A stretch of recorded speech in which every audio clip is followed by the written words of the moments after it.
लागूं।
चित्रकूट के पावन झरना लहर लहर लहरागे।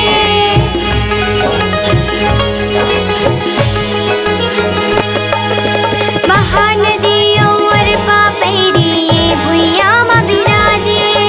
चित्रकूट के पावन झरना लहर लहर लहरागे। छत्तीसगढ़िया सबले बढ़िया आना भलो धरागे। ये माटी के जतन करैया मन के घलो न दागे, मन के घलो न दागे।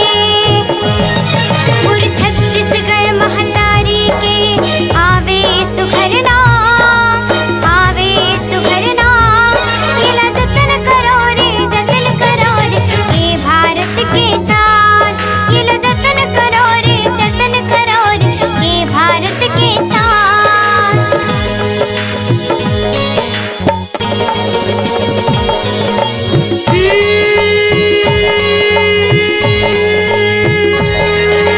गाँव गाँव और खोर गली के चहल पहल हसिरागे। राजनीति के आड़ में देखो आई घलो बटागे। गाँव गाँव और खोर गली के चहल पहल हसिरागे। राजनीति के आड़ में देखो आई घलो बटागे। लथपथ खून मई